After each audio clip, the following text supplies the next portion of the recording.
We're live. Good evening, everybody. It's happy to see you guys here again. We're going to go ahead and begin the training for DICER 10-10-15 team, which is for the Justice or Else gathering that will take place October 10th, 2015.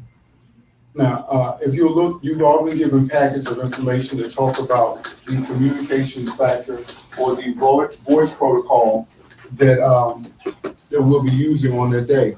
If you're watching us on the internet, you can download the app to your smartphone, which is ZELLO, and then you can enter into our team, which is ERT Tactical 1. That's ERT Tactical 1. Once you download ZELLO, then you can tap into our live feed. On that day, it will be ERT Tactical 1. That is the channel that we will be operating on for medical, first aid, and security on 10-10-15, and especially those of us from the Southwest region. Now, today we're going to be covering the hands-on aspect of dealing with crowd management, as well as some of the gear and things that you guys are going to be using on that day. You can tell I'm already dressing my gear, and pretty much this is what you guys are going to be looking like on that day, minus a few items that I have on, which I'm going to take off in just a moment. Now, you have a question already? She asked Yes, ma'am. whether it was the number one or we had to write out. I'm sorry, it's the number one. The number one. ERT Tactical space, the number one. ERT space Tactical space, the number one. And the app is ZELLO. Now, again, just to refresh you real quick, we're not doing crowd control, we're doing crowd management. Because what we're going to be doing is managing the people that day, making sure they're put into the right areas, making sure that they're being taken care of as far as any conflicts, as far as any medical conditions, any first aid conditions, or anything that may take place along that area. So yes, that's what we'll be talking about today. Now, the first thing we want to do is get to some of the voice protocols that we're going to be using on the app. And if you start reading down just 3 paragraphs down, you'll see something where it says, most of the time you hear people use stuff like 10-4 and stuff like that. However, all agencies don't use 10-4 as an affirmative. We try to use in the emergency response community simple language, things like yes, no, affirmative. That way everybody can understand exactly what you're saying. However, if you look over the packet of information, you'll see that listed there, you'll see the word affirmative or affirm, break, call sign actual. And the reason why you do that is because let's say it's home base. And you say base to whoever. Well, if anybody in that base can say it's base, but the person who's the IC over the base, they'll say base actual. That will let you know you're talking to the person, the IC that's over the base. So when we'll be practicing, we'll be using those protocols as we speak and as we go into the different things that we'll be putting together. On the next page, you'll see the word copy, Falcon, go ahead or send your traffic information. And the reason we do that is somewhat similar where if you're on the communication device and you want to speak directly to me, then typically my monitor is typically ERT1. And I'll say, you'll say, if you want to get in contact with Cap, there may be several other captains that are out there that day. More than likely it will be, male as well as female captains. So to get in contact with me, you say, whoever you are, to ERT1, and then I'll say, go for ERT1. I know you're talking to me directly. Typically, I won't do the home base actual, I'm ERT1. So when you say, this is for ERT1, I say, I'll say, go for ERT1.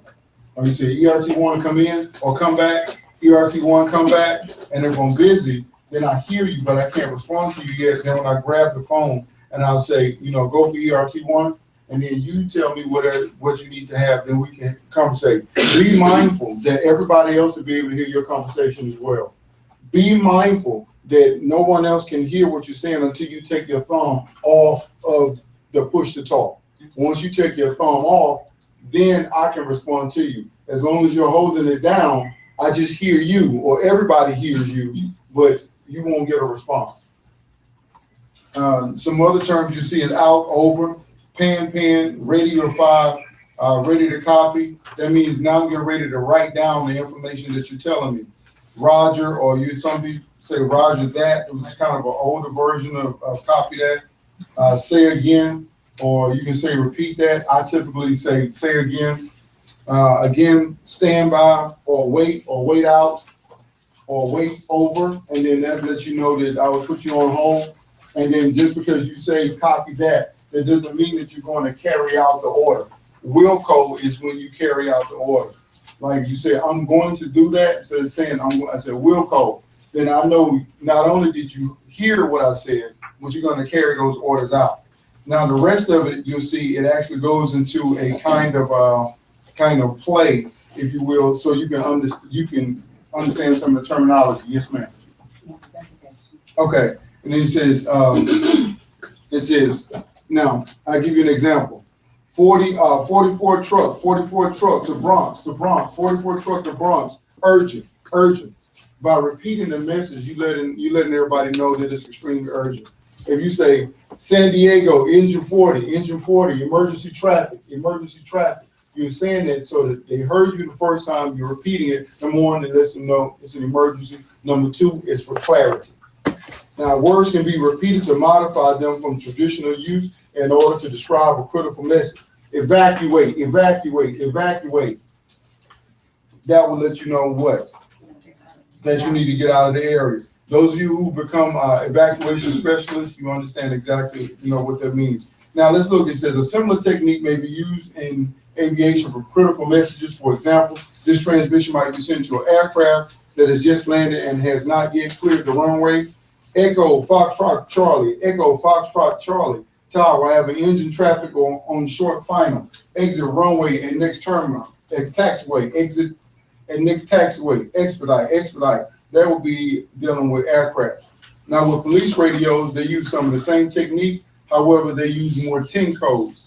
10 codes are codes that give you everything you need, and it's something else that's attached to them. We will not be using 10 codes because every agency, every county, every state typically has different 10 codes. So what may be a 1018 where you live may be different than where somebody else lives. But we all know what 10-4 is, but there's a whole lot more 10 codes that go with that. Now, radios also have the same codes in doing it. And then as well as the Marines and Coast Guard, which you probably picking up on some of their signals as well. Now, if you look on the next page, this is when it starts to go into, give you an example. This is Albacore. Want to tow there, are you okay for T at Osborne Bay? Over. And then we say over, that means you're waiting for them to respond. And it says, Brownland negative, got engine running, 1600 at Clubhouse, fine with us, over. Now, what he did, he's giving multiple messages at the same time, asking about going for T as well as picking up, the actual truck. It says copy, that is correct, copy, and is used to let them know that you understood what they just said. Now, if you go on down, I've even put some in there that's from Britain. You see a couple there, because again, I'm not sure if we're going to have people. I know we have people from international that's going to be responding as well, but everybody's going to be using typical English language to get the point across. If you come all the way down to where it says Sunray. Now I'm going to do both rows so you get an idea of what it's like. Sunray, Charlie. This is Sunray out. Then say again, response for BG52. Tell Sunray that the radio signal is not good and possibly unreadable. Sunray, can they reignite or call on BG52 and start over? RC or instruct them to relocate, change settings. And then you wait and it says Bravo, Golf 52. This is Sunray, radio check, over. And then BG52, Sunray, this is Bravo, Golf 52. Unclear. Read your 2x3, over. And you'll hear stuff on the radio like this. And I know those of you that listen to radio calls from EMS, I know you hear things like that, you probably don't have any idea what they're talking about, but that's when you're using the codes. However, again, some of the codes we'll be using is simple language, but all of the 10 codes and things we will not be using. However, I do want you guys to learn the alphabet code. Now, the reason I want you to learn that is because we're not just preparing for 10, 10, 15. After 10, 10, 15, when we return back to our respective communities, I want you to know the alphabet code, because the alphabet codes are going to be what's going to take us into making sure that we're communicating with each other. Because if you say something, it may sound different with your accent versus my accent versus my twisted tone versus me stuttering. You know, all of those things come into play. But then if I know you're trying to spell someone's name, then you simply go through the alphabet code, giving me the letters. And if I say, you know, yeah, I think we're gonna win, then it's whiskey, Indian, November, whiskey, Indian, November. Then you know the first letter of each word, you know, it spells out the word that I'm talking about.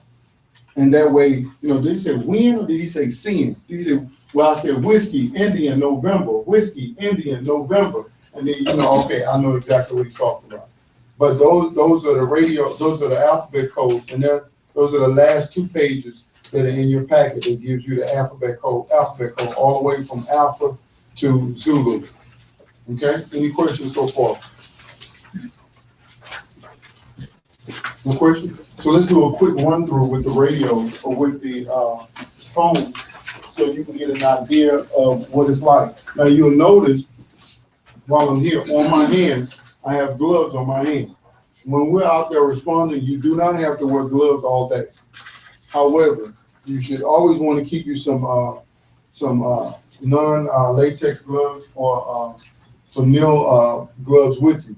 However, I typically keep these on the whole time in case I have to grab somebody or something like that. The problem with this is when you go buy a pair of gloves, make sure you take your phone with you to test them, because all gloves won't let you operate a smartphone. However, this particular glove that I have, it allows me to operate a smartphone. So I'm able to do that. However, all of them won't. So take your phone with you and then you do it. So we'll do a comms check. And the way you do a comms check, you know, everybody will be listening, and then I'll tell you exactly what I'm doing. Comms check one. This is ERT1, comms check.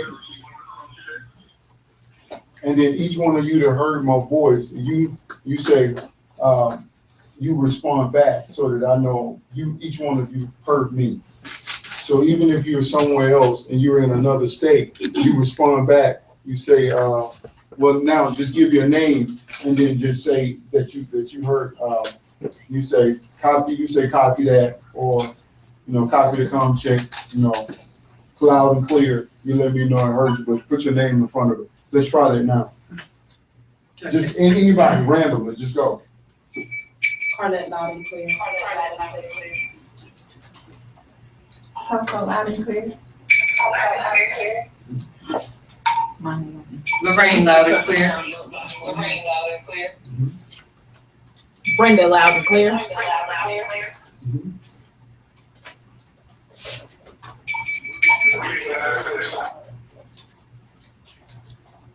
Yeah.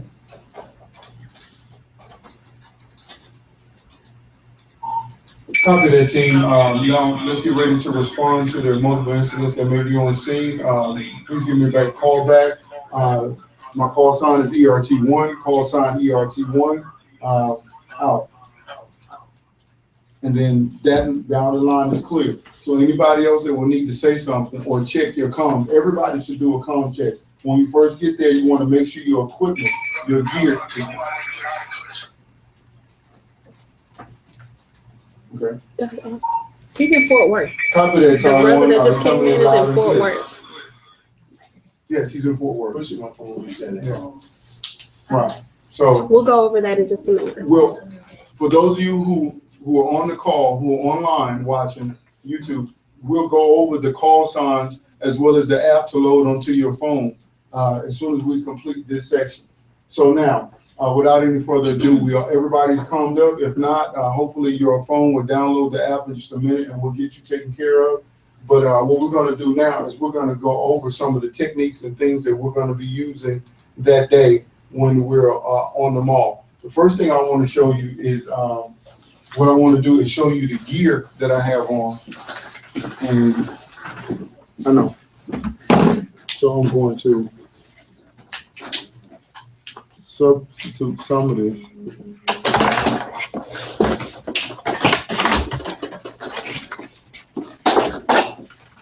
Okay, now you'll notice that some of the gear that I have on, you'll notice I have gloves on, I have on the EMT or the 511 pants, I have on the boots, I have on the belt, I have on the backpack that you guys are going to be issued. It won't look like this. This is my own personal backpack, but I will not be using it today. We'll all have uniform equipment.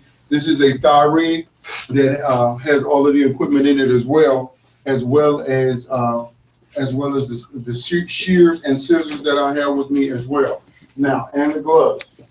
All of the stuff I have on me is strategically set up to make sure when I'm responding to someone that they'll be okay. So for the internet purposes, we're going to pause just for a second and let everybody else come on in. Come on in, just grab a seat.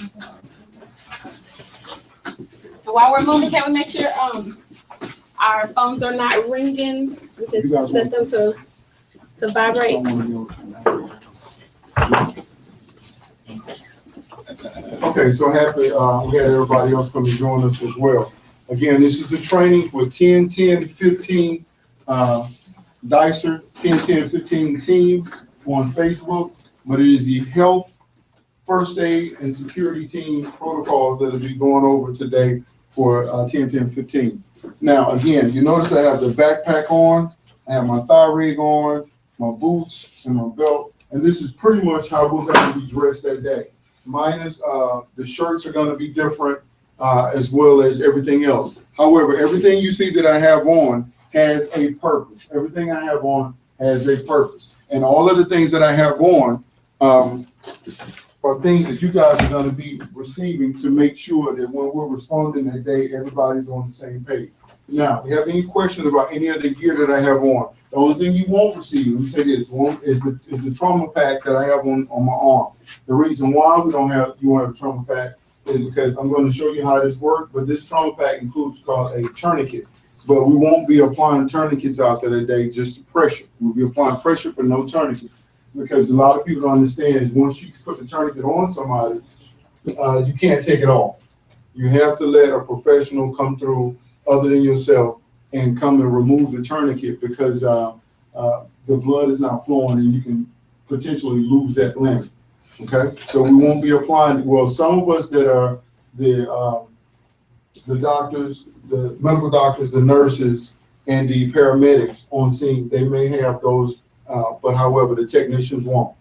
Okay, any questions about any of the gear I have on so far before we get started into the hands-on aspect of this? Yes, ma'am. We'll be carrying handcuffs? No, ma'am. The only people that'll be carrying the handcuffs, those would be the law enforcement officers. The law enforcement officers will have the handcuffs, but that will typically be reserved for the metro officers that are already there. Okay. So any other?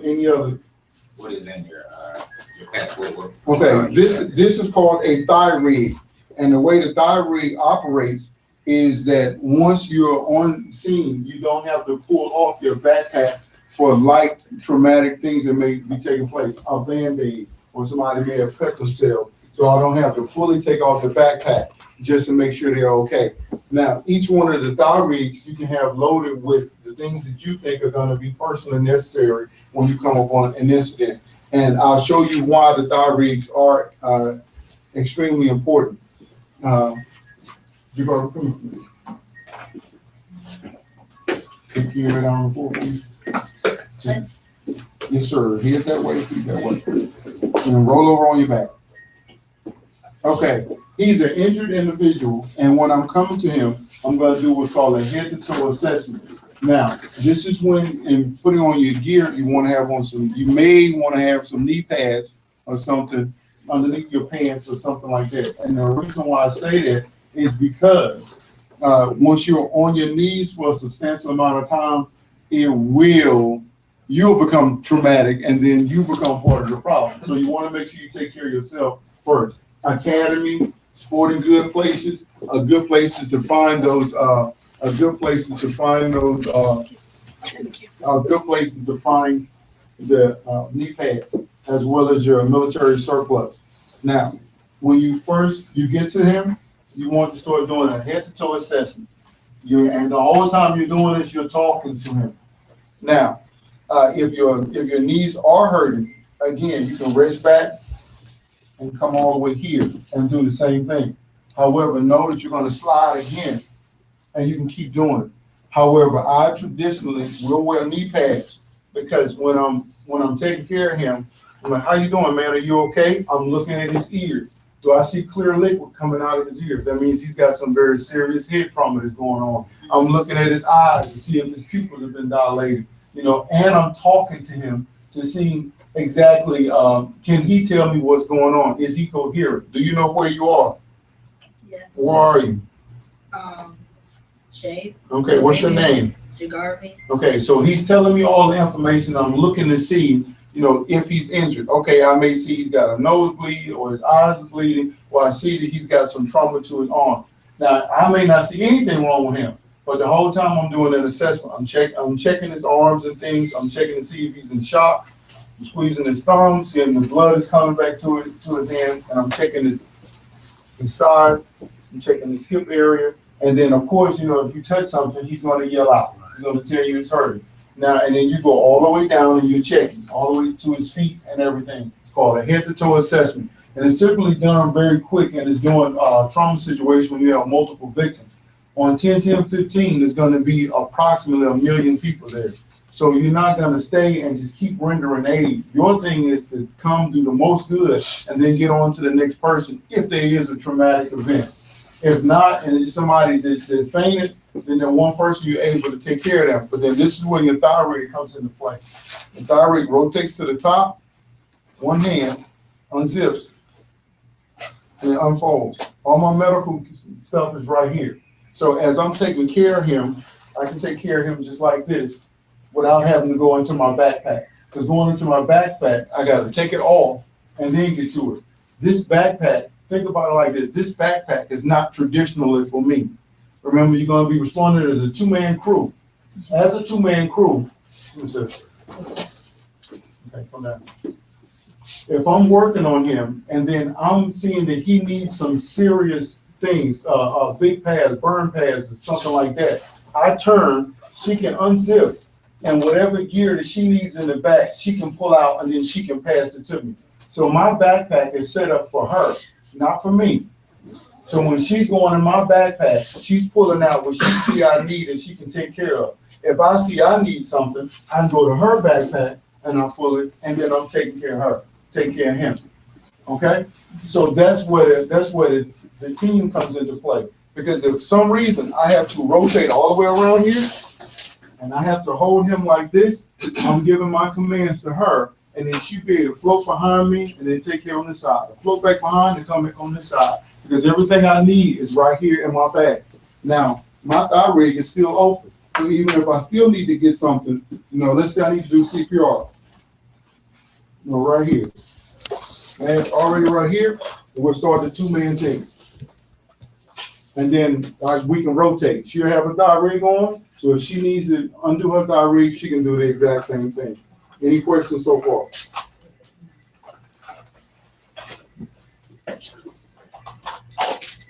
Okay. Question. What's the purpose of the thyroid? So you can have your medical equipment readily available. Okay, say it a little loud. So you can have your medical equipment readily available in an emergency. Anybody else? Question. What's the purpose of the backpack? Two-man team. Okay. Now you start. Let me ask you about your thyroid that already comes packaged like that, like you gotta buy every individual. No. As a responder that's going to 10-10-15, you'll be issued a backpack and a thyroid. All team members will get a fully packed thyroid and a fully packed backpack.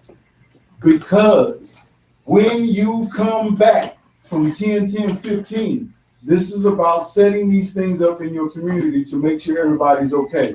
It makes no sense for you to leave it in DC. Right.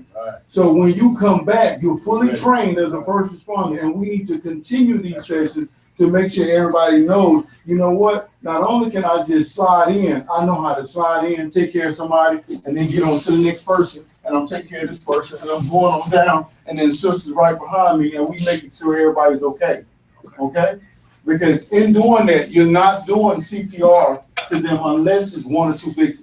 If you got 500 victims out there, let me be honest with you, somebody's going to die. I'm gonna be honest, if you got 500 victims and you got 300 responders, somebody's going to die. But what you do, you make sure you do everything in your power to make sure the person in front of you does not die. You stabilize them and move on to the next person.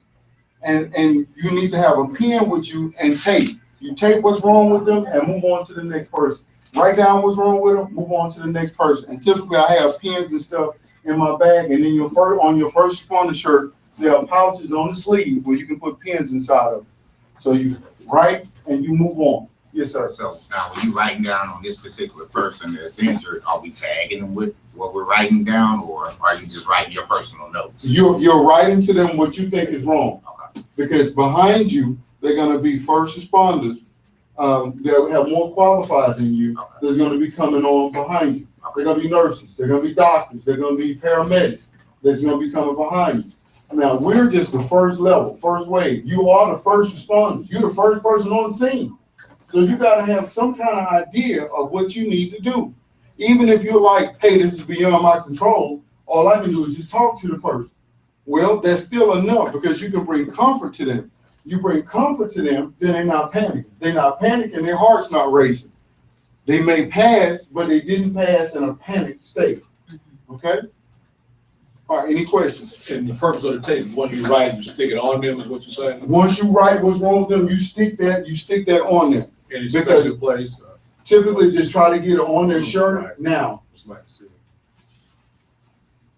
those was in the first responder community, we have taped it to their foreheads before.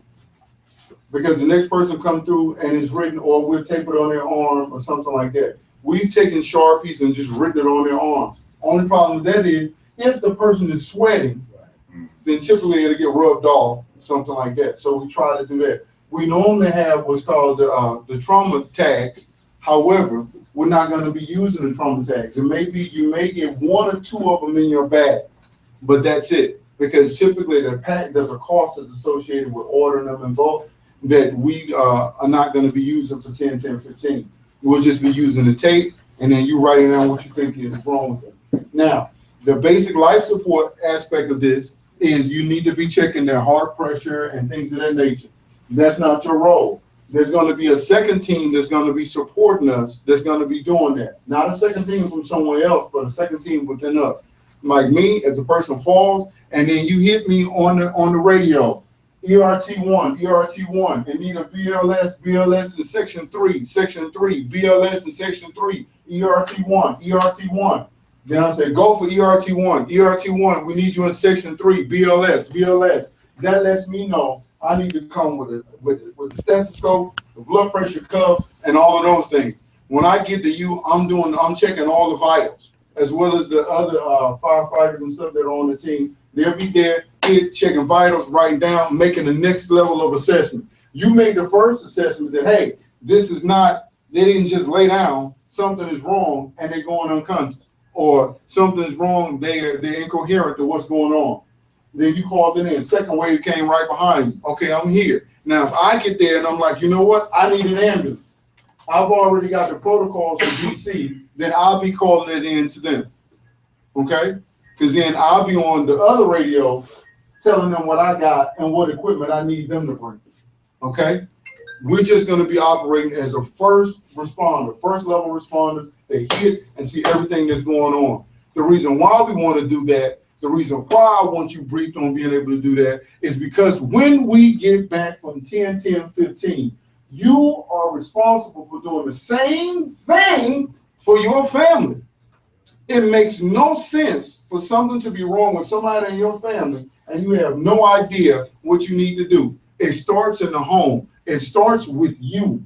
If we start with our families, then 2, 3 of us can get together and do it for the community. Then 4 or 5 of us can do it for the community, a larger community. But it starts with me making sure my home and my people are okay. And it's the basic things like this that lets us know how we need to be prepared. Any other question about the gear that you see I have on?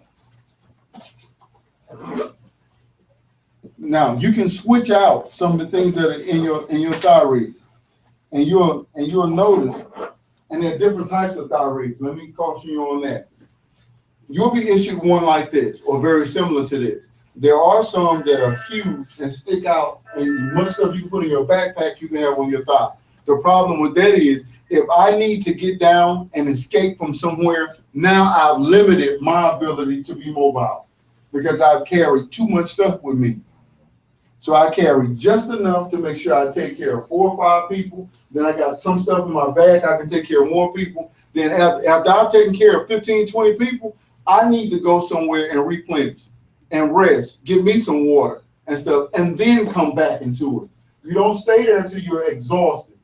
You service, you go, you come back. You service, you go and come back. Because let me tell you something, in times of natural and man-made disaster, the clock does not stop ticking. You will find yourself in a situation where you've been working for 12 hours, 18 hours, and you won't think anything of it until you are so exhausted until you can't wake up. And when you fall asleep, you will fall asleep. Your body will take it from you. Then you'll wake up and it's been 8 hours later or 2 hours later, you wake up because you just can't sleep. And then now you're not any good because you can't focus. Because you worked 18 hours, took 2 hours of sleep, now you come back saying, Cap, I'm ready. And I have to look you in your eye and tell you, no, you're not. Go to sleep. Let me be honest with you. You are going to have to tell me to stop and go get some rest. Because those of us who do this for real, this is us, this is what we do, we don't know when to stop. Because all we hear is the cries. All we hear is people hurting, and we rush to go make sure they're okay. And when we get there and we see an apartment complex is flooded or somebody, 18 people that's been shot, we start working. And we don't stop until everybody's been taken care of. Did you know that the rule of thumb when it comes to CPR, you do not stop doing CPR until you've been relieved? I don't care if the person you think, I think they did. You keep doing CPR till somebody touch you on your shoulder and say, I got it, or take a break. But you keep going, because you'll be amazed at how many people have been out for 6, 7 minutes, and you thinking it's been an hour and it's only been 8 minutes, but you brought them back. So we don't have that option. Okay? That's the medical aspect of it. Any questions, comments? Okay, now let's talk about crowd management. Talk about crowd management. The reason why I wear these gloves is because I don't have to be in direct contact with anybody. I have no problem shaking any and everybody's hand. I have no problem touching anybody and everybody's sweaty head or whatever that you clowning about, because I need to move you to another location or something. Now, mind you, when they see you in gear, they don't know what you're going to do or not going to do, so they're going to be apprehensive. You'll be amazed at how many people will see you, and the first thing they want to do is get mad because you're in a uniform, and they're associating you with somebody that beat their mama last week or their brother or somebody else. And you have to tell them, hey, I'm not here to hurt you. I want to make sure you're okay. So once they get irate, how do you handle that? How do you handle an irate person in your community or in 10, 10, 15? What do you do? Come on, talk to me. This is a talk back, talk black. Tell me, what do you do when somebody's irate? Calm them Calm them down, de-escalate. How do you calm them down? Your voice needs to be calm. Your voice needs to be calm. You need to find some kind of way to relate to them. Make it real. Now, because we are going to be out there in the daytime, let me give you a little word of advice. These become extremely valuable. And don't get the bug-eyed ones, ladies, the fashionable ones. I don't want to see you out there. I can't see your eyebrows. Don't come out there like that. You'll lose respect instantly. However, when they're like this is what you want. It changes your whole image by simply looking like this. The good part about it is on the daytime, nobody knows exactly what you're looking at. The best part about it is, just like with the Secret Service, at night when I take them off, my eyes don't have to change. They don't have to dilate. They've been like this all day long. They have already adjusted to the dark all day. So now my eyes are protected. It's nighttime. I'm still just as eagle-eyed as I was before this started. So typically you'll see your first responders wearing them here because I know exactly where they are. And they typically stay on my cap. When I take them off, they're already right there. I put it on, they there. That's an image to look. Now, you're going to deal with somebody that's being irate. You got your glasses on so that they can't exactly see your eyes, and you're talking to them, but you're talking to them like you have sense. Mind you, when it comes to law enforcement, they do the exact same thing, but it's done to convince everybody else of what you're not doing and what they want everybody else to see. You're going to be doing the exact same thing, except you're being calm. Now, who wants to play the role of the irate person? Okay. Now, first off, I already have a problem with him because he got a trench coat on and he's walking up towards me. Now, if he had a duffel bag, I'd really be ready to go. But he's walking towards me. He looks like he's angry. Now, mind you, I'm geared up. So now I'm doing crowd management, not control, doing crowd management. So he's walking towards me. I didn't make an approach. I'm standing by this first responder here. He and I are standing here, we're watching the minister, or we're looking at somebody else, and then he walks up. Man, what the hell you doing over here? How you doing, bro? What do you mean, how am I doing? How you I'm doing, bro? fine until I see you.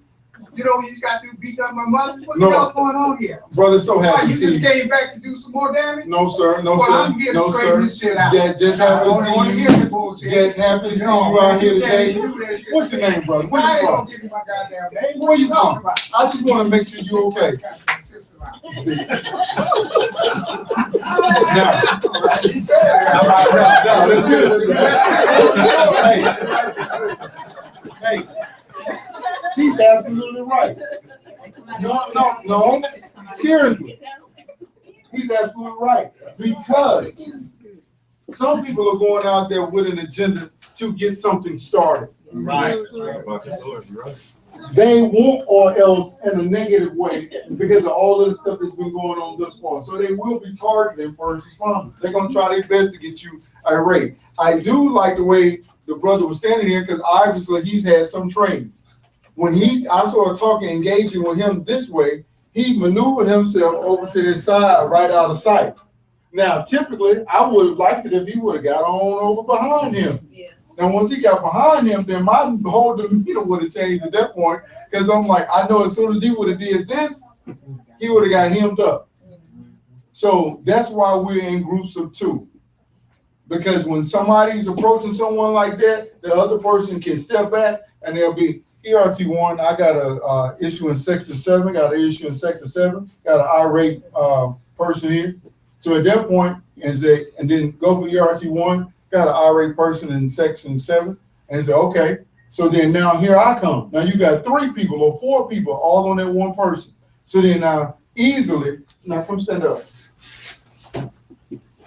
Okay, you're engaging him the same way you engaging me. Yeah, I've been man, called what- ERT1. You know, why you out here anyway?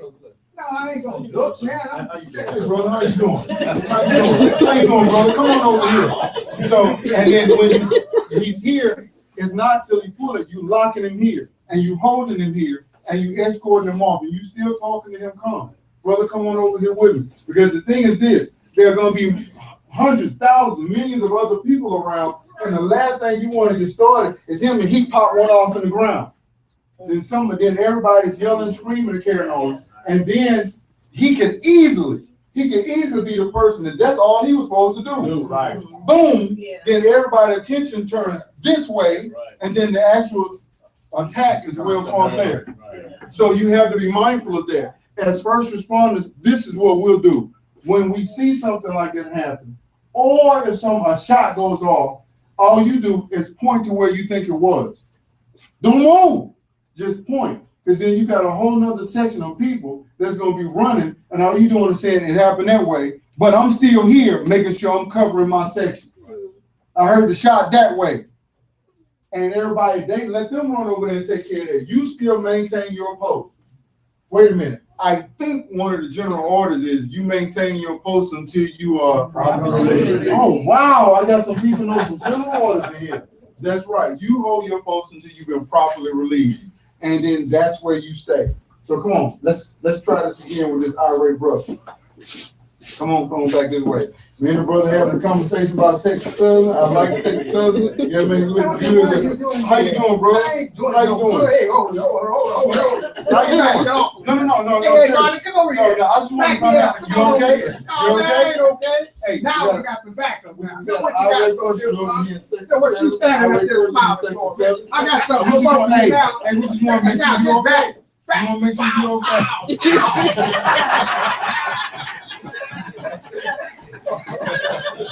You went, who was that, James Cadney? You went James Cadney. No, I got you.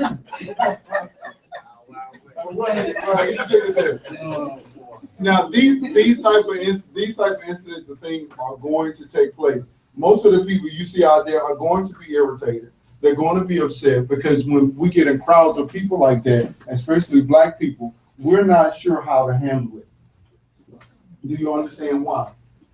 Because for at least 200 years, we were not allowed to assemble. So when we get together in a crowd like that, we don't know how to react to all of the energy coming from other people. So typically, I know it's going to be a million people out there. I typically got to prove my manhood about something. So I'm going to do something so I can run off and say, yeah, I was the person that did that there. You know, so you have to be mindful of all of those type of things that are going to come into play. Simply stepping on somebody's shoe. You stepped on my Jordans, man. It's the issue. All those things that come into play. Those of us who attended the first Million Man March, those of us who attended the Million Family March, those of us who attended the Millions Women March, those of us who attended the Millions for Reparation March.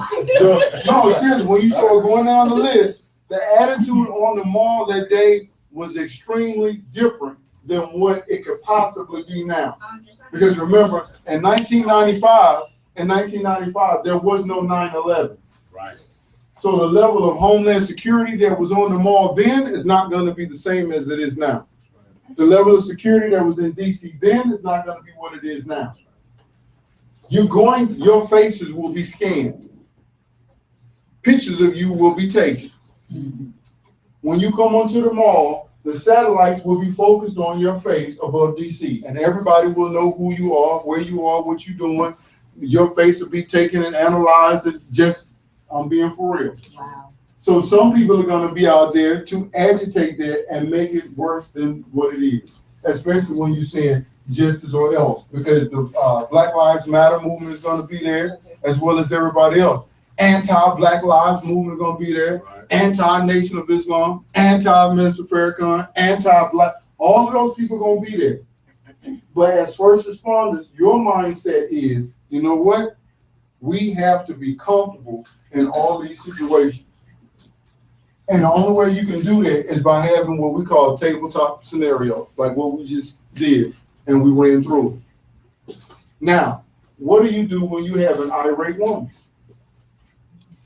And jewelry. And she has a bag, and she has a bag on her shoulder. How do you deal with that? I don't know. Okay, come on, sister. You're gonna be the irate sister. Come on, sister. You're gonna be the first spun, and we're gonna watch how you handle this. And I'm saying this because I need you thinking on your feet. I need you thinking about all the training that you have thus far, about incident command, about being a first responder, BLS. I want you thinking all of those things. It need to be second nature to you at this point. Because when she walks up to you, she doesn't know the level of training that you had. And if you don't feel comfortable engaging her, we'll talk about that when you're done. So now, let's see how this irate sister deals with a first responder woman that's on scene.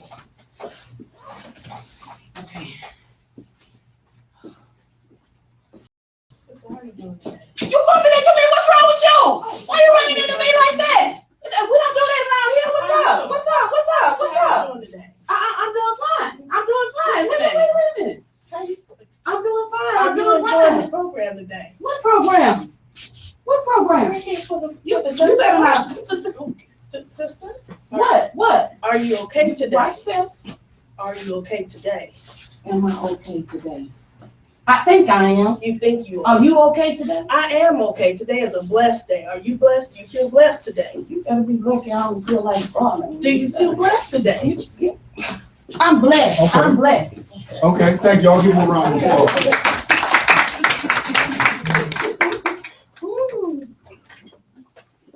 A wise man once said the best thing that a person has ever heard has been their name.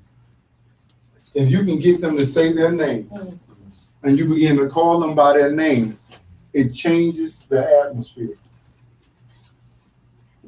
All the time. All the time. When you on duty, when you engage a police officer, Officer Smith, now you change the game. I'm a person, you a person. You know, Officer Smith, I understand what's going on. I know you want to go home just like I want to go home. Oh, you threatening me like I ain't gonna go home? No, sir. But I'm scared. You see how you just changed it? I'm scared and I don't know what you're gonna do to me. But Officer Smith, I got a wife, you looking at his hand, I got a wife just like you got a wife. I know you married, I see the ring on it, and then you changing it, you personalize everything. And that same thing you want to do with any irate person. Yes, ma'am. Can you give us an approach for the bag and how? Yes. We're gonna do that. Come on. Sir. Yeah, you gotta be the irate person. Now, and I'm just gonna be myself. Okay. So let's say you're targeting her, or she makes the approach because she see you, look at your face, she can tell you irate, and then I'm just gonna be myself. So we talk, and then you make an approach. Man, you better stop messing with me. How are you doing today? I'm doing fine. I'm doing fine. Yeah, irate. Why you bumping into me like that? Before these female officers, I don't have a name. What's your go, name? female officer come back. Oh, hi, Stephanie. Nice to meet you. Can you give me a little bit more of my So I'm going to handle it because if I can get behind her, this is where the self-defense technique comes in. If I'm behind her and I can do more here while she's focused on her. Even if I need to do a hard takedown, I can do whatever I need from back here. Even if she starts going towards the purse, all right, like you going to your purse, I can intercept that purse. Even to a point that if I put my hand here, I still can get to that purse. And now I can maneuver her and get the I purse. just want to show her my ID. Okay.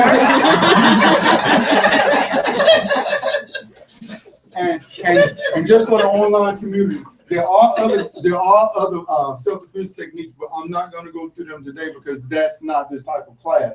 This class is simply about the management and moving them and making sure they're okay. Do not put yourself in a situation where it's just you one talking to one individual. Again, the climate that we're in right now, when you put on a uniform, you have no idea how the other people are going to react to you. It's all going to be on how you react to them to get them to see something different. If you're saying, I'm just here to help you, that can change the atmosphere. Now, what do you do? Two responders. These are my two responders. I'm picking on you. Come on, these are my two responders. I got two responders. And you witness this brother mad at me because I'm a police officer. Excuse me, Catherine, can we angle it toward the camera? I need you to do someone over here. Okay, he's mad at me because I'm a police officer, and he looked like he's about to tear me up. And all I'm doing is backing up because I'm getting ready to handle my business. So I'm already going. You know, I got an irate 6'5", bald-headed black man. Look like he about 23 years old. Look like he about 200 pounds. You know, he's about. You know, I'm about to light him up. So I'm telling him, you better back up off me. I'm gonna light you up now. Now you need to move on. How do you deal with that? And I'm asking because if you're on the day of the mall, he's mad. He's getting ready. I'm getting ready to draw down at. I'm the officer. I'm getting ready to draw down at him. You gotta resolve the conflict, or you should. Hey, brother. You should, brother, calm down. Start immediately trying to get him to calm down, because then that'll. Hey, what are y'all doing? Then just trying to get him to calm down. You see, then you begin talking to both people. The two of you begin to talk. You got two people. You got to calm down. Him and me, because if you never showed up, I'm gonna shoot him. Or if I don't shoot him, it's gonna end up in one of these things. Stop resisting, stop resisting, stop resisting. And then you're gonna have to be at a point where you're going, you know, hey, we don't want him hurt. We don't want him hurt. We just gonna stand over here and make sure he's not hurt. I'm a medical responder. I just want to make sure he's not hurt. Even if he ends up getting arrested, you can still be, officer, I'm a medical responder. I just want to make sure he's okay. And then you can get to him, brother, are you all right? Let me check you out. And you checking him out to make sure he's okay. When I last saw him, do you understand me? Yes. Yes. When I last put my hands on him, he was alive and he was fine. You understand what I'm saying? Yes, sir. Anybody, I don't care where you're getting arrested to, if you fall down, you get hurt. I'm hurt, my leg hurt, I'm pregnant, whatever. You have a right to see medical. An EMT, a paramedic, a first, you have a right to get medical attention. Or if you happen to be there, you have a right to administer medical attention. Yes, sir. Thank you. Saying the first thing, even though the conflict between him and the cop, we still got to take place. Like we got to go into like we helping him out for making sure he's okay. Right, and you're gonna make sure both of them are okay. Okay. Because even after you can have a seat, brother. Even after he's cuffed, you can even ask the officer, look, do you need some water? Listen, I got some water in my bag. You know, you need some water or anything, you need me to call anybody for you or something like that. Your job is to make sure everybody, you are a savior. Your job is to make sure everybody is safe and everybody is okay. Because there's no telling who end up on the mall that day. Your worst, I remember the Klan can come out there with a sheet on and fall down in front of you and bump his head on the concrete, and you see the white meat once he take the hood off. Take care of him. Even if you're mad, take care of him and send him home to the hospital or wherever. And then when I last saw him, he was alive and he was healthy. I didn't do nothing to him. Okay? That's how those things come into play. Now, okay, yes, sir. What if the officer tells you to back off? You back off. Okay. Don't leave. Yeah. Back off. Now, for you to carry out your duties, and I'm over here, I'm not stopping you from carrying out your duties, but I can make sure he's not hurt. And after you cuffed him, then I'm saying, hey, I'm Officer Green. I'm one of the medical technicians out here today. That man looked like he's got a broken collarbone. Now, if you want him to die, then I'll leave him over here with you. However, I'd like to check him out to make sure he's okay. No, I don't want you to check him out. Okay, I just want to make sure I'm to Officer Johnson. I just want to make sure I got it all wrote down, because when my captain asked me, did I do what I'm supposed to do? I want to let him know that you stopped me. Right. At that point, you taking it off you because you got a level of protocols you're supposed to be adhering to that day, and he knows it. Because yes, we do have the protocols from DC we already have. So he know you got a job to do out there just like he does. Okay?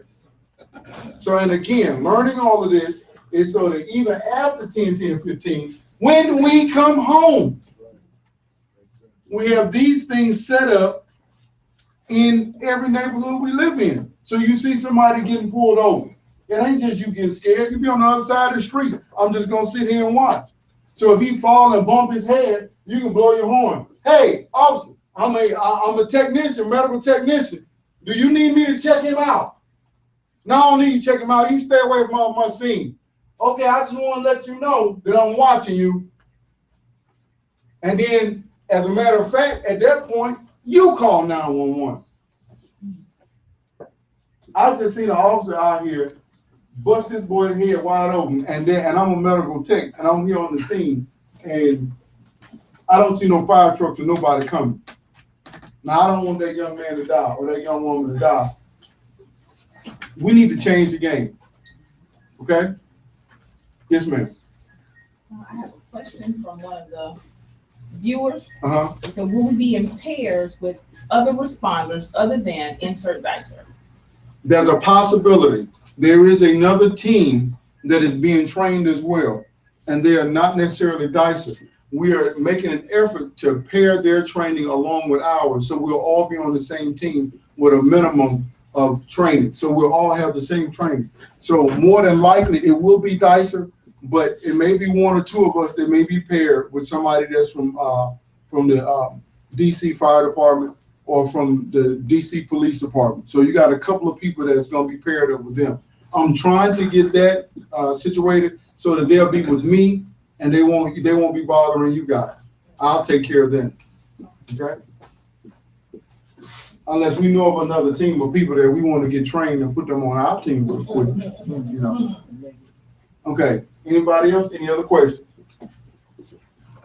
Yes, ma'am. The people that are gonna be there, are they gonna be screened? So per se, are they gonna have guns that we don't know anything about, or knives? Let me ask you a question and you tell me if this is what you're asking me.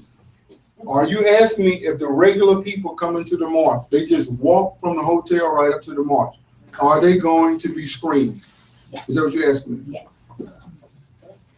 Every march I have been to, everything that's taking place on the mall I've been to, you can't screen 1 million people. That answers my question. So as far as NSA, any of the alphabet boys have the technology to do it. Then they've been trained to look at somebody and tell them you have a weapon on. But as far as everybody here being able to know, there's no way. So that's why you have to be completely cautious when you're maneuvering and your movement when engaging somebody else. Okay? And you also have to be conscious of somebody with small puncturing weapons, knives or things of that sort. Okay? So you got to be conscious of that. And some of them are made out of plastic. So even a metal detector won't pick them up. Okay? So don't just get comfortable saying, well, they got metal detectors, because that doesn't mean anything. It doesn't mean anything at all. Because you can have a plastic weapon or something that can be used for one thing, can have double purposes, and it be made out of plastic. So you have to be conscious of that. Is that plastic? Yes. Will you all be, as far as all the people that are part of the first responders, as far as the metal detector that you're speaking of, will you be giving the people that's participating some type of identification or something that would give them clearance to bring in things that are metal? Like you talking about people here? Yeah. Yeah, everybody's here should have already completed BLS. If you have not completed BLS, I'm looking for you to have completed basic life support within the next couple of hours, within the next couple of days. I'm expecting you to have completed basic life support. If you want to know how to do that, you can go on DICER 101015 team and Facebook, and you will see the links where you can go get that training. Once you have that, the additional training that you can receive from that will give you all of the certifications you need to have the clearance to be a first responder on that day and beyond. I'm just trying to get you clear for 10, 10, 15. I need you clear for when you get back here on 10, 10, on 10, 10, 11, and 10, 12, and 10, 13, and 10, 14. I need you then. Because when you went to DC and made them folk mad, and when you get back here, them folks still mad. I need you back here suited and booted so we can get this thing rolling on the ground here and make sure everybody's okay here. Yes, ma'am. I have another question. Yes, ma'am. I love that. It says, do you know where Sister Karima will be stationed? Is that from Sister Karima? I have these slightest of ideas. Okay. No, yes, I have an idea of where I want Sister Karima to be. Yes, I do. I'm not telling everybody on the internet where I want Sister Karima to be either. But yes, I have a very good idea where I want Sister Karima to be.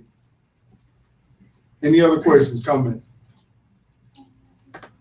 Okay, now we're gonna move into a final part of this before we go into some serious questions and answers.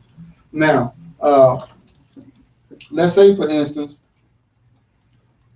there is the crowd. So let me get everybody back here to stand up. Everybody that's behind me, stand up.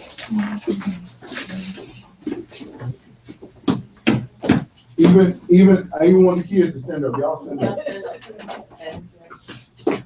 And you too, too. Okay. You too, bro. Come on. And yeah, come on over here with them. Okay. Is that thick enough? Come on, sister, over here with me. See, that ought to be thick enough. Okay. Let me get. You're gonna be one of my responders. Come on over here. Okay. And let me get, bro, you're gonna be, come over here. Turn right here. Come on, bro. You'll be one of my responders too. Yeah. No, you. Oh, no. Okay. Now, this is the crowd. Now, they are coming towards you, and you need to be able to maneuver them out of this door without bottlenecking. And I say that because some people may be all rushing to the restroom, or they may be all rushing trying to get out of somewhere because they heard a gunshot or something. You don't know. They just all moving towards you. And then does it look like they're being led by somebody or just mass movement? Does it look like somebody's hurt? Start doing those assessments. Yes, sir. Looking at the crowd, so you can determine how you're gonna keep them from bottlenecking out of this door. Because once it bottlenecks in this door, those kids could get trampled. True. Okay. So you tell me, and we got somebody in a wheelchair. So we got her in a wheelchair, and the brother pushing her in a wheelchair. Okay. Now I need you to figure out how to maneuver them through this little bitty area right here without getting them caught up. Without getting them caught up. First. Now I'm gonna get out of your way. Oh. Can we come out? Like I say, first I would see, are they being led or if there's just rush, or I had to determine whether it's emergency or they just all moving. Okay, now on the count of 3, I want you guys to start moving toward this door, however you like. And that means, do y'all want a couple of seconds to talk to each other on what you might want to do?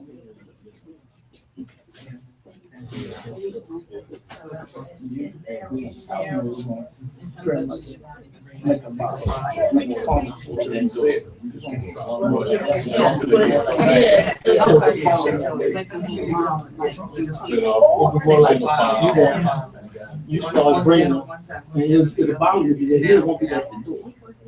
Sometimes we'll do this. So we'll make a wall pretty much. Okay. You ready? Yeah. All right. 1.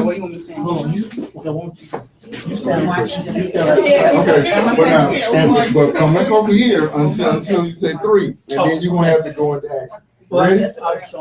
Okay. You ready? You got it? 1, 2, 3.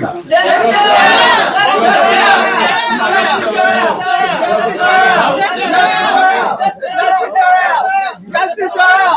Justice Earl! Justice Earl! Justice Earl! I got this. I got this. I got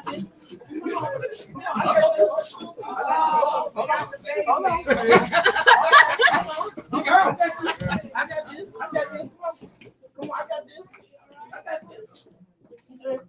I don't want to come. I don't want to come. Okay, good. Okay, y'all, come on back here. Justice for me. Y'all come on back here. You get away with too much crazy. She said, oh my goodness. You know how people touching me, I gotta get over there. Gloves, you test them, don't you? Get you some gloves so you can test them and they don't have to test you. Okay, y'all come on back in, come on.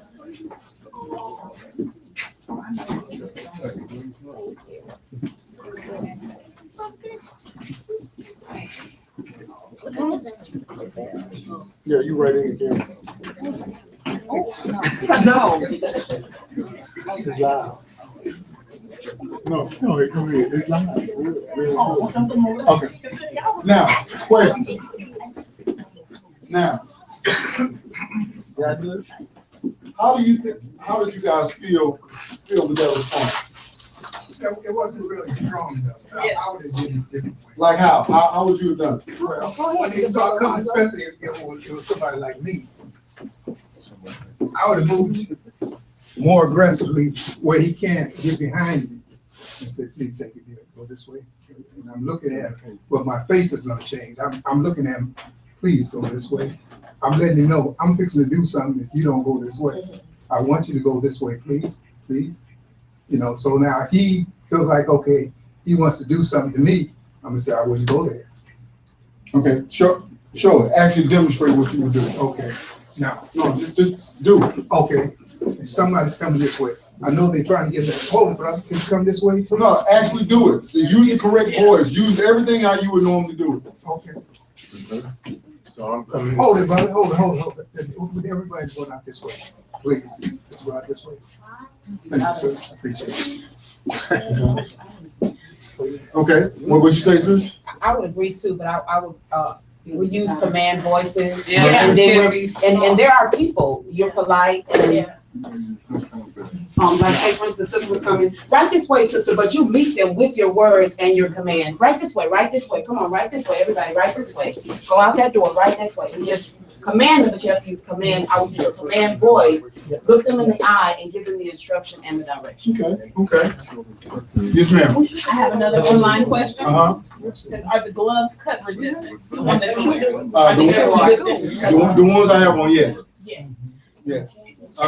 The gloves that I have on, these are 511 gloves. They are puncture resistant and they have the sweatbands and stuff on them. Yes, I do. I did bring another pair of gloves in. I don't see where I placed them.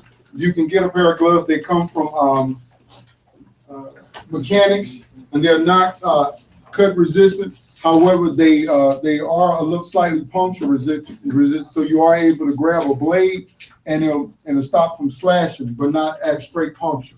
So if you have those gloves on, yes, you'll even be more comfortable touching somebody and making sure that they're okay. Okay, but the sister's correct and the brother's correct. Using your command presence and your command voice, it puts you in control. That means all day, the whole time that you're on, if you're not taking a break, you're going to have to make sure your whole body language is speaking. You're the person that's in charge. Okay? So when they start coming and you see them walking, screaming just as the L, you engage them. All right, family. I want for your safety. I'm gonna need everybody to come through this way. Single file line. It's for your safety. And you telling them what you're doing. And you're using both hands to maneuver them. You use both hands to maneuver them into their way. Right there. And if I'm hitting here, I need my partner to make sure they streamline the door on up further up. But I can't wait till they get here. Too late. It's too late. To stop the bottleneck, you have to come and engage them way back before they get to the problem.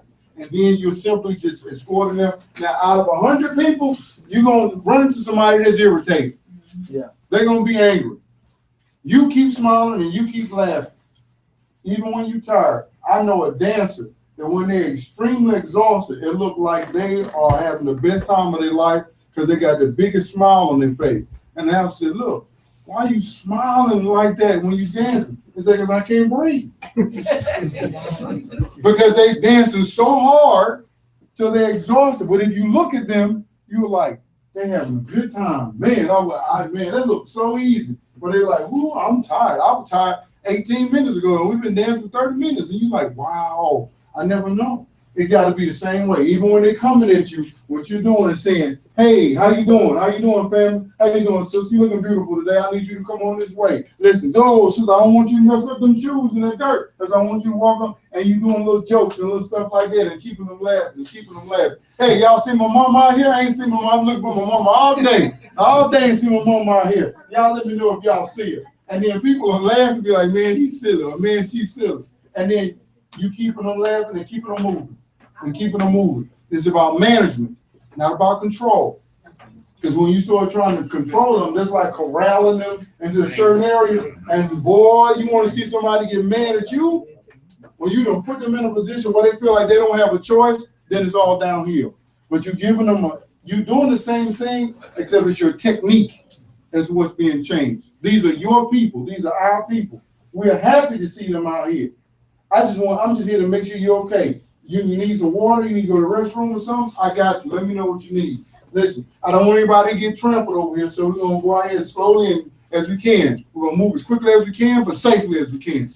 That's what we're doing, okay? Questions, comments? If they're running by the time they get this far, how do you manage that? You slowly start to come in. Slowly. And what you're doing is you wedge yourself in. Like they're running, 3 of them got by you running, and you doing this. I need you guys to slow down. And 2 more got by you. I need you to slow down. And you see what you're doing, you're angling it out. So that now they're gonna have to start slowing down. But if you just jump out there in front of them,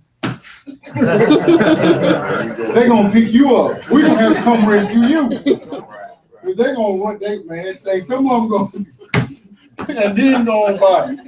So and you don't want that to happen. So you're gonna have to angle them. You coming at them like this, and you talking same thing, and you just angling them. And once you got them at an angle, your partner's right there behind you. You're forming the line. Because my arms out, there's 6 feet of space right here. And then somebody else another 6 feet of space. We just covered 12 feet. And I'm nice, and this person is nice, and we talking to them nice, and we come on out this way. I think somebody's out there got some water for you too. Y'all come on out this way. And then you constantly be nice, because they're going to automatically trust you, because you're going to have all this stuff on. They're going to come to you looking for stuff, and you, man, I don't know. Hold on. ERT1, where the popcorn stand is? I'm like, man, ain't no popcorn stand on here, man. This is TNT and 15. You ain't coming with no popcorn. We know justice or else. And I'm like, no, don't tell them that. Just tell them we don't have no popcorn out here. But you're gonna have to. People gonna have all kinds of stuff. People gonna have issues. People not gonna have issues. We have people in our community that are mentally ill. They're gonna be out there that day. You have people out there that got medical conditions that's been like, I know I'm diabetic, but I'm fasting. I'm gonna fast and come out there and ate all day and gonna come out there and fall out right in front of you. It's gonna happen. I ain't had my blood pressure medicine in 3 weeks, but I'm out here at 10, 15. Really? Really? Look, and I hope people on the internet are going, you know what, let me go and start taking my medication now. Because people actually think like that. Right. I don't want no medication to impede, the spiritual process I'm gonna go through that day. No, I need you to be healthy when you come out there. I don't need you falling down on me out there. And that's what we have to make sure that we're bringing it to them like that.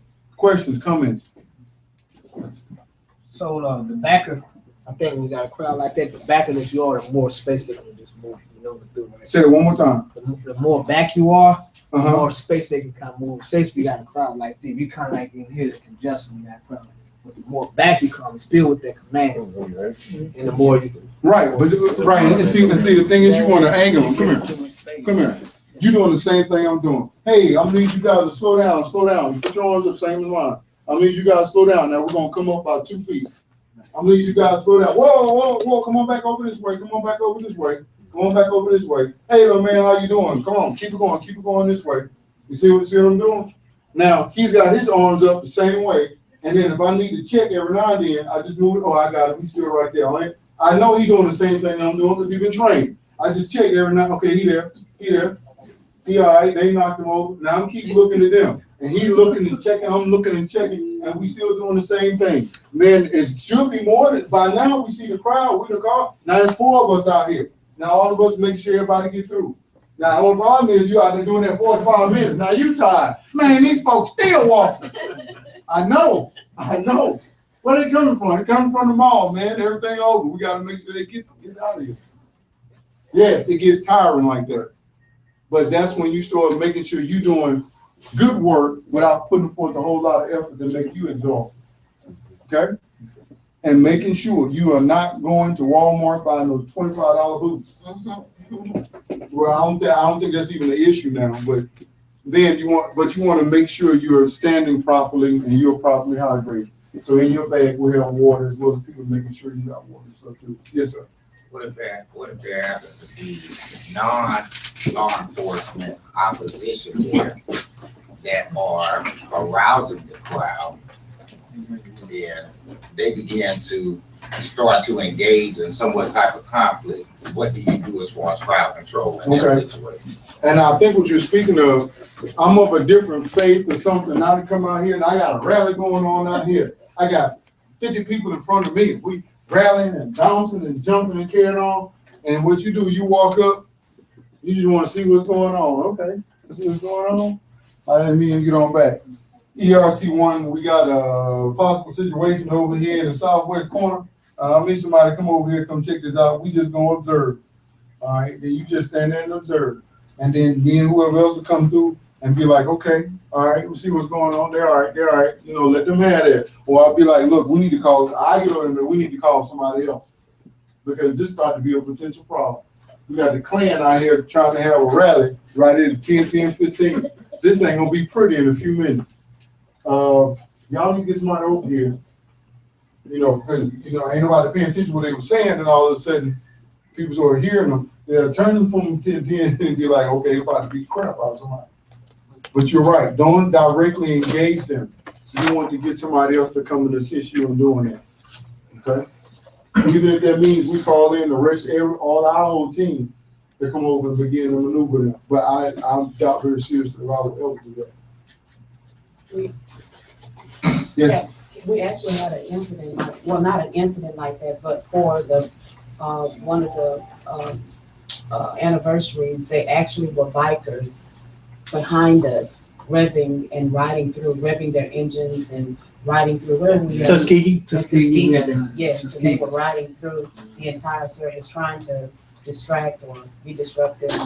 We just, I don't know what the brothers did. Yeah, we was there. They were. We just come on back. Yeah, they just kept going. Yeah, because sometimes people will do stuff like that to incite you. They want to get you started because you don't know what's around the corner. You don't know what they got 3 streets down. And as soon as you do something, and here they come with a whole nother arsenal, and you didn't know that. You got to outsmart them. So when they doing all that stuff, you make note of what's going on, and then you pretty much just stand back. And you like, you know what? Then somebody else might say, you know, we got a team, we're gonna move them out or something like that. But for the most part, you know, you let them have it. Now we're gonna have other equipment and stuff out there on the mall. Let me see, let me get and you don't come on, lay down.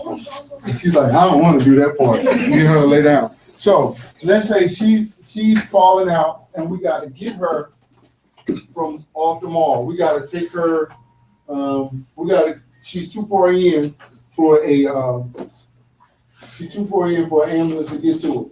So we actually have equipment, and I'm going to bring it in, and I want you to maneuver her onto it. She's conscious, but for some reason she can't get up. So I'll get the apparatus.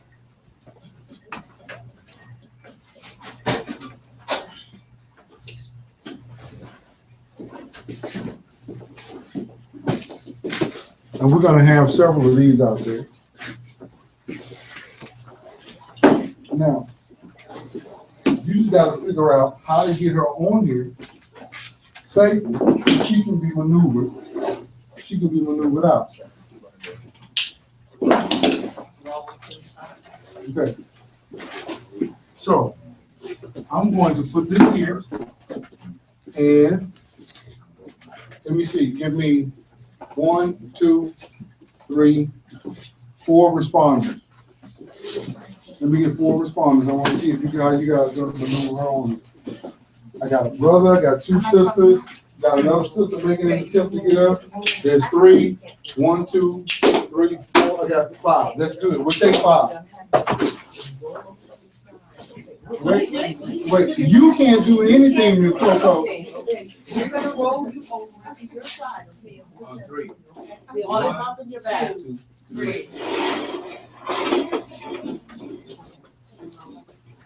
Make it the belt. Now, on the other side, just hold it. Get that. I think we have to roll a little bit. It's gonna be okay. All right.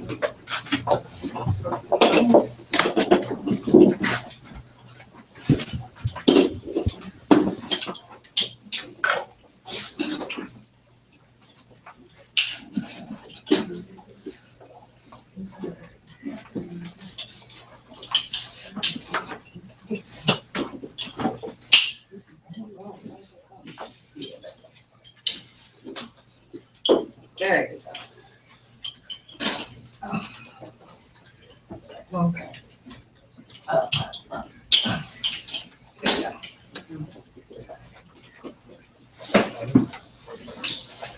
Can you be tighter?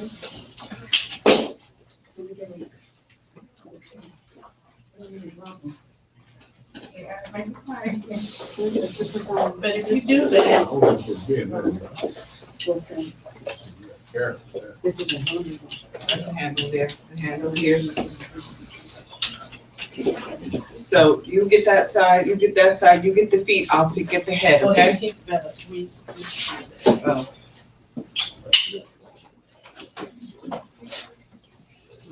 So that, Okay. I think we need the one.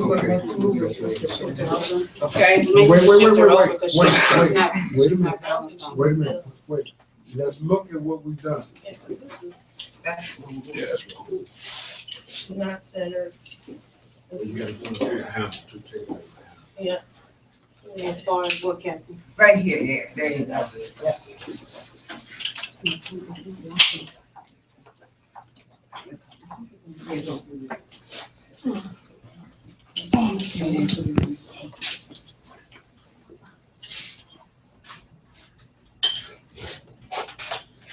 She's going to die. No, she is not. She is not going to die on our clock. Okay, on the count of 3. Okay. Oh, we need someone else. We need some additional. Right, okay. We need additional staff. Yes. Because, ERT, we need assistance. okay. Okay. So if you don't Get have- ready and lift from your legs and not your back. Somebody's gonna have to do this. Legs and not your back. We're gonna Keep your back straight, Alonzo. And Your back it's- is not straight. Leg, not your back. Get all the way on down, 3. keep your back straight, One. raise up with your legs. 3. And none of y'all did that. Now, look, What? now, Every last one of y'all Now. got up with your back. now listen, No, I didn't. I pushed Now up on my listen. foot. I did too, my knees. Believe me, I've been doing this long enough. now, I you did it. know what? Now, Coco, are you okay? Because that's the person who matters. That's what it said. Okay, now, Thank you. okay, now I need you guys to settle right down. Now, when you get ready to pick something up like that, you're gonna do it on the count of 3. 1, 2, 3, and then you pick up like that. And when you pick up, sister's absolutely correct. Do not pick up with your back. I don't know how to say this without just saying cap. Some people are heavy and they don't look heavy. Yeah. And some people look heavy and they're really not heavy. So you have to make sure you keep that in mind, that you pick up somebody like, he or she light, and then you snatch them up, and next thing you know, your back gone. You're gone. Or you looking at somebody, you going, they heavy, and you grab 2 on them, and next you threw them all in the air. Right. So you want to make sure that they're comfortable. The person that's at their head, you are constantly talking to them to make sure they're okay. And you're letting them know exactly where you're taking them, because they can become irate. I want to see the march. I want to see the minister. Don't take me out.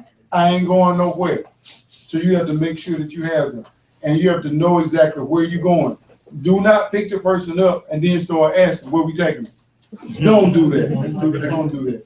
When you get there, you should already have some kind of idea of where you're about to take them. Okay? All right. So where you guys taking? Taking it right out there? Okay. We're going to the hallway. Ready? On three, guys. On three. 1, 2, 3.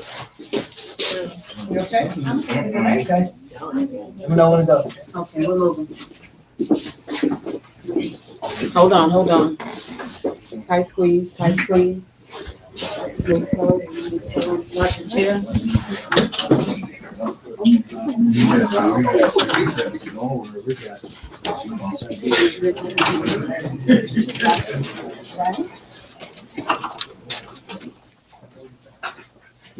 Okay.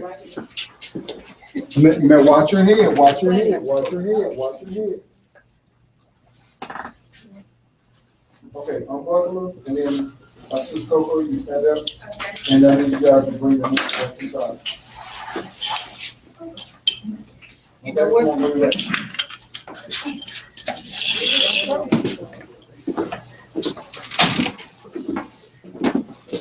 Okay, yes, ma'am. We need another victim. Another victim, another person explaining. Okay, he's back.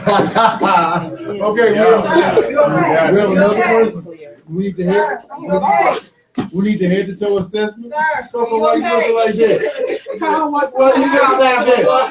Okay, we need the head. Can we angle it a little bit so that the camera can see more Okay, which for way the you people need the online? Here, it works fine. Okay, brother, we need an angle just a little bit. Yeah, turn around.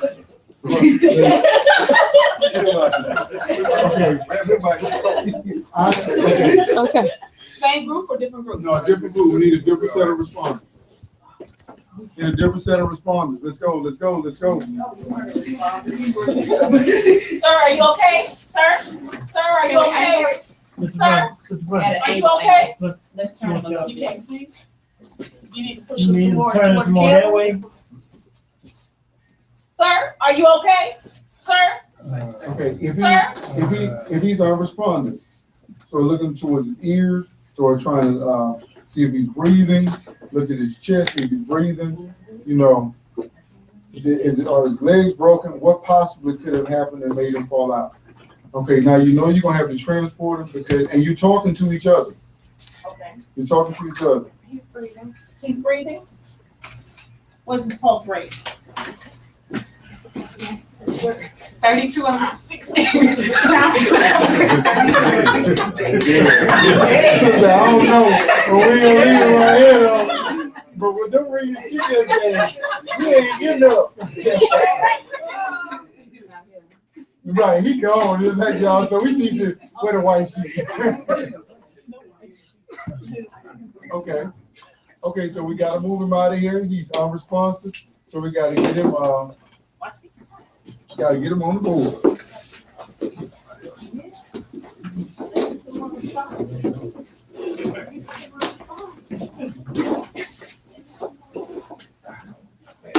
Now, when you, wait, watch this. Now, when you roll him, somebody needs to be at the head. Because if you roll him and somebody's not stabilizing their head, now you just cause back injury. Now you just cause spinal injury, neck injury, you know, those type of things. Now, listen, do not, if you don't know how to roll a person and you don't feel comfortable in doing it, don't do it. Don't do it. If you're comfortable in doing it, that's fine. See, we'll keep doing stuff like this so that you do become comfortable in doing it. But if you don't, then don't. Like when somebody's like this, and you call it in, somebody will come with a neck brace to make sure that they're going to be stabilized. But if there's not there, and it's a disaster situation, there's no neck brace, there's no comic books or something, I see them knee pads. That's right. I got it in the truck. The comic books, newspaper, whatever you can put around him to stabilize his neck, a towel, any of those things to keep it from moving, then you working in the right direction. Even if you like, I don't have anything, so you take off your backpack and put it underneath them and use that to stabilize them, all that becomes drastically important. Even if you're like, you know what, I got on 2 shirts, I'm gonna take off 1 shirt and put it around and still stick out on my other shirt. You ever wonder why you see firefighters and people that do rescue technicians, they wear a shirt like this, but the shirt underneath looks just like the one on top, except it may not have a collar? That's why. Cause I can take that off and I'm still in uniform. I'm still a responder, cause all my gear is even on the back of the shirt, everything is still set up. But I took the top one off because I needed to respond to somebody, okay? Okay, so we need to get him on, and Sister Coco is holding his head, keeping him stable, but we're gonna need to roll him to the left and get him on the mat. So, no, you're gonna have to roll him. Right, what's the best method to get it? Right. It will be more safe. Yeah, I'm rolling forward. They roll them forward Roll half. them at half. Just because we got half. You doing all right? Yeah. We shifted a little. Yeah, we're rolling that halfway. A quarter of the position is roll. Quarter instead of half. Yeah. Let it out a little bit. Okay, now some. On the ring. We had a lot. 1, 2, 3.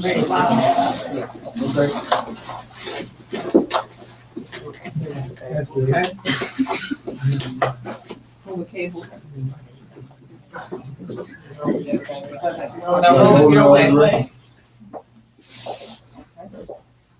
Roll it your way. Yeah, it is, counting is definitely good. 1, 2, 3, and you roll. Okay.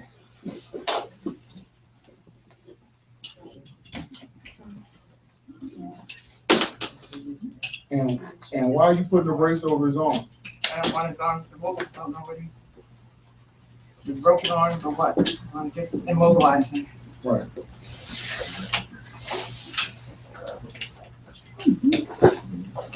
You gotta open it up. Open it up. Open it up.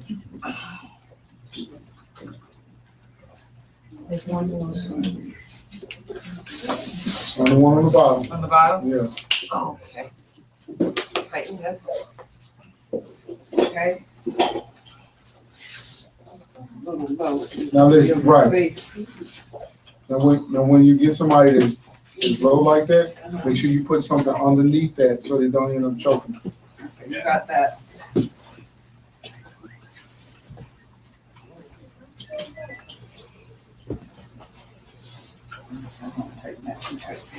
Okay. Need one more? No, you Okay, can, you you gonna can. ease his head down, Let his head down. and then you're gonna grab these Grab two one right of here. Here, and this one here. Okay? Just a. You're using your legs. Well, you're gonna hurt yourself when you're getting up now, because you're using your back. Okay? You're bending over like this. When you pick up, you're gonna be picking up with your back, not your legs. Okay, when you do come here, come down, use your legs to push up, and use your legs. Turn to the side, turn, there you go. There you go. Okay, now you're using your back on 3. 1, 2, 3. You okay? Okay, so okay, you're gonna go outside to your left, outside to your left. Let's start over here. Calm down. They gonna kill me. Just calm down. It's I gonna ain't be doing all that right. to Just calm nobody. down. What happened? Upside Calm down. down. Why you Just moving? calm down. Who's doing this to me? Help. 1, 2, 3.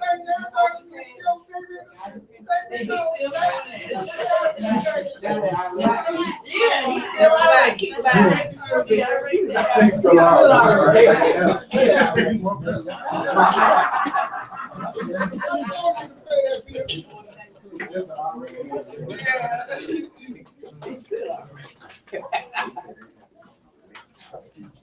They're recording it. So whatever do that? Be able- Yeah, we'll have them out, and so if something happens, instead of having to wait for And I an think she ambulance, also was gonna be on. we can go get them and bring them out.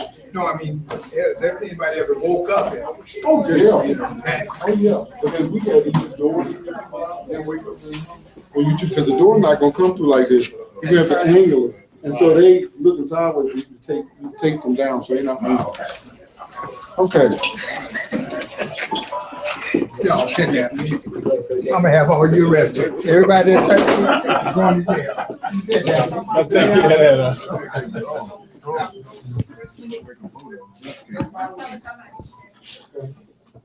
Hold on, we have a question from the internet? Yes, sir. Will you go over pepper spray? Yeah, okay. I'm glad you brought that up. before 10/10/15, before that actual date, we will have one more training session similar to this, where we will be addressing chemicals, that airborne chemicals that may be potentially used. And I'm gonna tell you, one of the things that, let me go ahead and get it. One of the things that I plan,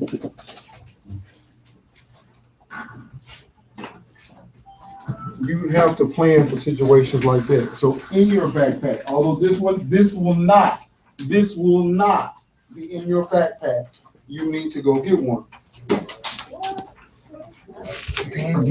You need to have one, because if something goes on out there, this is what you want to do.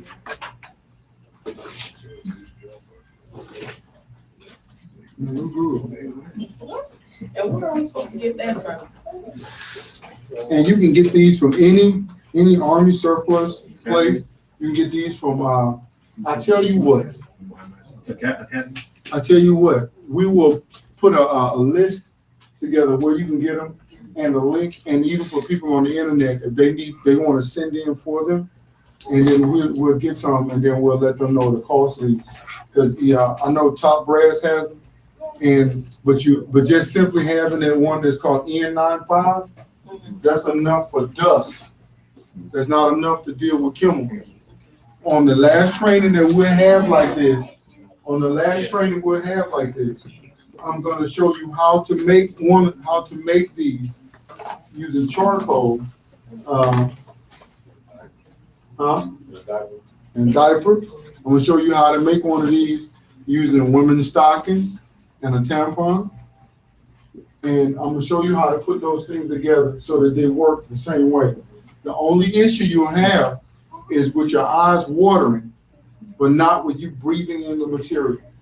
Now, this one just happens to protect the eyes and everything that you can possibly get with.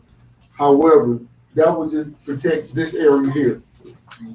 Now, and I say that because when we're out there and they get the command to don their equipment, and they're not going to tell you, shh, put stuff on. They just going to start spraying.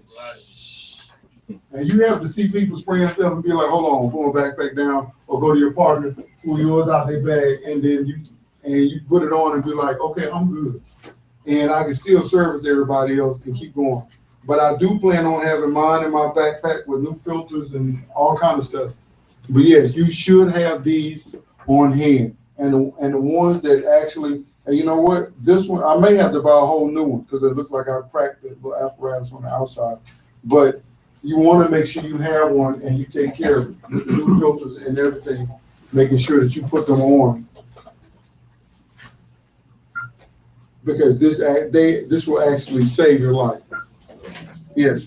Is that adjustable to people like myself that wears glasses? Yes, ma'am. If you wear glasses, this fits right on the glasses and on the side. Once you pull it tight, there's no air getting in there, just the air that you breathe from here. And you can, some of the places that are in Pasadena that do the chemical plants and things, they sell them as well. We just need to make sure we're getting a good price for everybody that's going to be involved. Yes, ma'am. Another question. Now, this is not mandatory.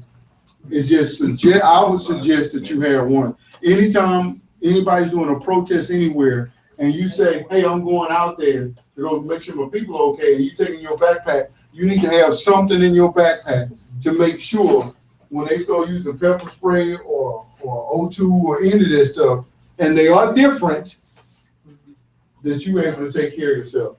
Yes. If a person is severely bleeding but does not want to leave, what do we do? They're gonna leave. And you said severely bleeding, and that means I'm gonna be walking beside them, taking them wherever they need to go, me and whoever else, or with something. But we're gonna get them out of there because somebody can be bleeding so much to where they're not conscious of what they're saying and doing. So you have the law says at that point, you have to be the person to make the decisions for them. So, yes, sir. Kind of semi-related, but in the event that it's two crowds, let's say for some reason the Hebrew Israelites got a problem with the Christians, and they are getting ready to fight. At what point do we what's the last people that we do call? Us. Beyond us, if it's not yeah, we have other people on staff, and that we've already set those protocols with them. But then that's when we start saying, now if need be, you guys are about to get arrested. So I'm saying we never would personally call the police. They're already going to be monitoring the radios and stuff already. So when they hear something like that is going on, we can intervene. Right. But then if they look like they getting ready to fight, then they need to know there's a whole nother set of things that's about to take place. And that's what you tell them. Look, if y'all trying to go to jail, y'all can do y'all thing. Just don't disrupt everybody else. Y'all go on down there and fight. Yes, ma'am. What about someone having multiple seizures? They're gonna be taken out of there on either on the tarp or backboard or something, but they're gonna be taken out. We're not, because you cannot leave them there if they have a seizure, because it becomes a serious medical condition. It's serious after the first one. During the first one, it's serious. So we're not gonna leave them there to just suffer. We're gonna have to get them out of there. Sister Creamer would like you to demonstrate how to pick someone up with using your legs and not your back. Okay. She said she almost want to come out of retirement. That's my sister, y'all. That's my sister. Okay. I wish I could just ask her directly, and she wants to know from a laying down position or a sitting position. Because well, anyway, I'm gonna tell you, you don't want to use your back. Let's just go ahead. And you're gonna have the backpack on.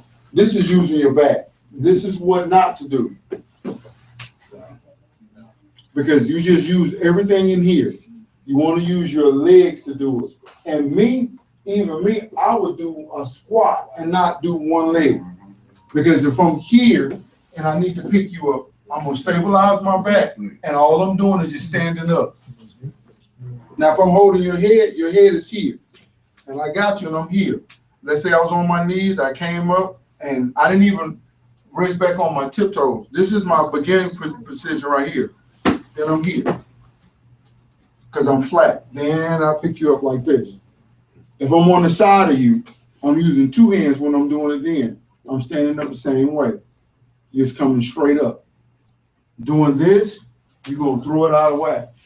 Well, maybe the first time you good. Right. Maybe the third time you good. But at some point, after lifting up 4 or 5 people over 200 pounds, the next morning when you try to get out of bed, yeah, you're going to feel it. So that's something that you don't want to do. Let me demonstrate something to you that a lot of people do not like. I like it because I know it works over long distances. Come here, brother. Let's say, for instance, somebody was conscious, but they had broken their leg, and we need to get them out of wherever they are. Now, we're going to pick them up. I'm going to need him. You're going to hold your arm just like this, okay? And put my arm right here and put this arm right here. And you're going to hold my arm just like that. This is a seat for them to sit on, okay? Now, put your arms down. Now, who wants to ride? Huh? Come on. Okay. Now we'll come down. We need you to rest up and put your arms around our necks. Okay. Now, this way she is not too much on me and not too much on her, and she's actually resting on our shoulders. So at this point, we can maneuver her however we like, because she's on my shoulders, not on my arms. And this is a quick way to get them out, because you can run, you can run them over, get them there, set them down, and you're not really tired. It's just she's on your neck, on your shoulders. And even if you tell her, sister, I need you to sit back, but she sit back, or I need you to rock up a little bit to stay on the shoulders, then that works. Okay? So sit you down, sister. Same way.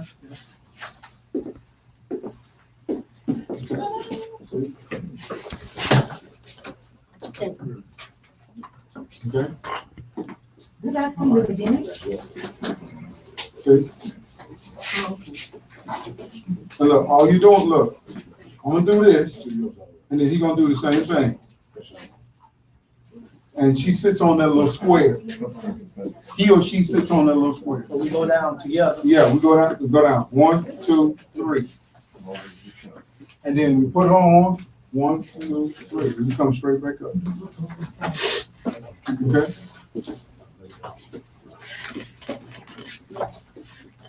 Yeah, that's it. Almost.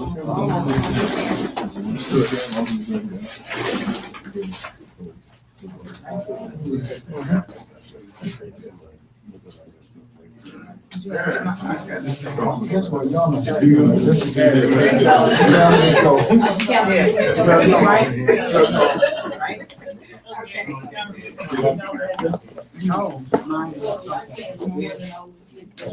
Like it's got green. Yes. Yeah.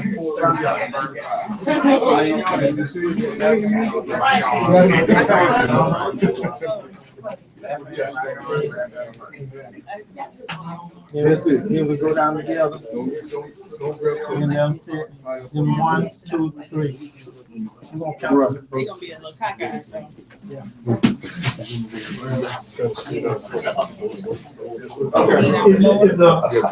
How wide do you need it? Right here or right here? Depending on the person. Depending on the person. Okay, yeah, you're right. Let me see that. Okay. Yes, ma'am. Just wants to know if there's a 30, if we're gonna have a 30-day challenge. She said today is the 10th, so that gives us 1 month. You do what? What are we challenging on? Okay. I have a challenge. What's that? Okay, the first challenge is this. GoFundMe. GoFundMe. On the Facebook account, hold up.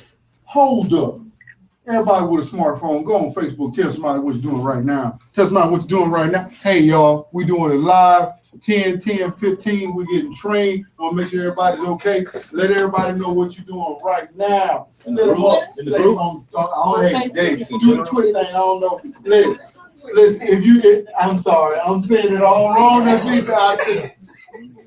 Do the Twitter thing, Twitter, whatever. I'm getting it mixed up. Listen. What I want, let's say, what do we say? Protect what you love. Hashtag protect what you love. Because see, the reality of this is, and let me just be brother for a minute. For 400 years, you've had somebody else take care of you. You've had somebody else take care of your family. Somebody else take care of your woman. Somebody else take care of your man. Somebody else take care of your children. But you say you love them. There's no possible way on earth you can love somebody and not anticipate need and not want to protect them. It's no way. So DICER is hashtag protect what you love. A wise man once said, you protect what you love. A lot of us get up and go to work. We don't care nothing about that place. We really don't. But we're doing fire drill there to make sure everybody's okay. But if we come home, we won't do a fire drill at home. We come home, we won't make sure everybody's okay at home. We'll put bars on the window and won't put a key or nothing to get out of the house because we're scared of what's going on the outside of the house. This is protect what you love. Hashtag protect what you love. Go to GoFundMe. You can send $5, $10, $15. I'm looking for somebody to send $100 just so when we get back, we're not begging nobody for nothing. We're going to do what we're supposed to do because it's our responsibility. I'm not asking nobody to come do 911 nothing for me. Matter of fact, I get offended if I'm there and you call 911 and I'm standing there. All the training I done went through to make sure you okay and you going to call somebody that's going to kill you? Come on, we got to do better. Yes, sir. We got to do better. So I'm happy y'all doing the Facebook, the Twitter, the Instagram, and all of the other social media things that we do. And don't just stop today. Tomorrow, when you think about this training, redo it. Share it again. Send it out again. Do the GoFundMe again. And keep doing it. And keep doing it. And keep doing it. Because if we are true about this thing, if we true about 10, 10, 15, when we get back, that's when the work starts. Because I can care less about, look, let's be for real. Y'all done seen all these so-called leaders on TV when somebody get killed. They having press conferences and rallies when somebody get killed. But the day-to-day stuff that's going on in the hood, you don't ever see them anywhere. That's right. When the little kids are arguing coming out of school and they end up fighting, you don't see them. When the old lady get kicked out of the house, you don't see her. When the people don't have air conditioning and it's 106 degrees, you don't see them. You don't see them. So now it's time out for that. Let's protect our community. If we say we love our community, let's buy property in the community.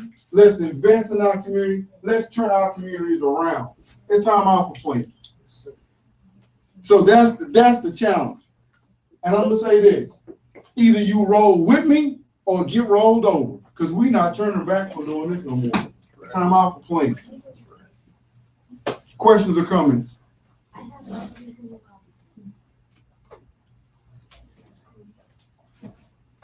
Okay, I just want to make sure that the two major things that I'm taking away from. Okay. I mean, I'm taking a lot of things away from, but the two things that I'm thinking about as far as crowd management and not control is you have to be kind but with strength. And if there is some sort of conflict between our own people or between the people and the police, we have to be there to try to calm down our people. Right. So we need to be prepared for conflict resolution, basically. Right. That's the major two things. That's what's thinking in my mind. You're on point. Okay. You have to be ready for conflict resolution. You have to be able to people read, watching their emotions, watching their body language, and start putting things together. And they may be coming at you with anger and aggression, and you're turning it around with peace and positiveness, getting them to go in an entirely different direction. And when you do that, sometimes they may leave still angry.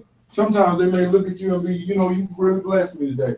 But you smiling and you making sure they're okay. You don't have to be the aggressor, but you're going to make sure that everybody's being fair and treated properly.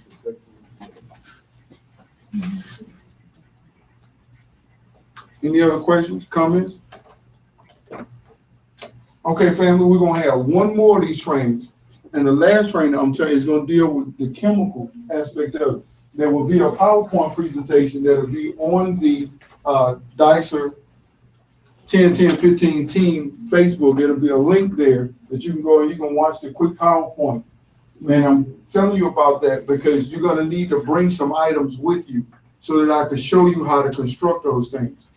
So that when something does happen and you drop your backpack or your partner drop their backpack and you pull out your little Ziploc bag with your equipment in it and you put it on, and everybody going, what the? And then you like, I'm good. And you good, or you may have one for you and the other person, but you know what, we're going to get out of here. And everybody's going to be okay. All right, so I need you to look at that link when it is uploaded. And when it's uploaded, go through the PowerPoint, and then you'll see what you need to bring and how those things will work. Now, after 10-10-15, we're going to do sessions like this once a month or once every other month to keep you updated on everything that's going on. But the beauty of it is, with all of us doing this together, then it becomes a community effort. So we can hold ourselves accountable and other people accountable to make sure that the community is okay. We always talk about having a village. Let's build one. Let's be for real about it. And we just be the protectors of it. Okay? Any other questions, comments? Before we close up, I wanted to thank everybody for coming out.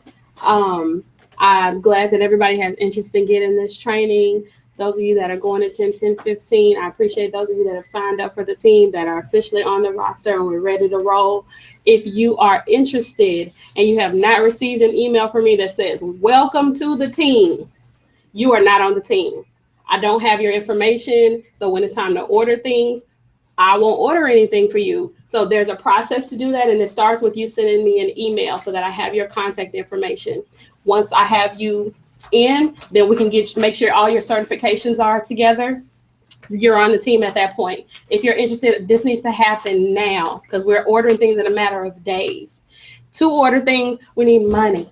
That's what the GoFundMe is for. It's going to take about $100 to get all this equipment for each of you that's going to be out there. So we're not asking you to give $100, but we're asking for your help to raise this money. So that's why we're sharing the GoFundMe. I have your email addresses here, and I'm in the process of sending you a link through the email right now. You can share it on Facebook, share it on Twitter.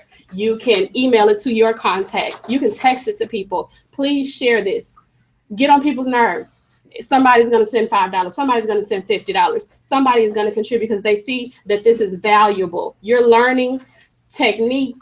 You're learning, you're getting certifications that'll help your family first, your community next. So this is, make sure that people understand that value and that our friends and family are all supporting the work that we're doing here.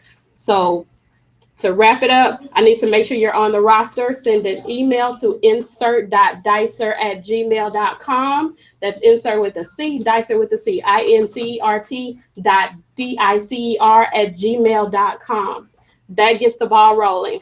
We can communicate after that. Please help us with our fundraising. Please, please, please, please help us with our fundraising.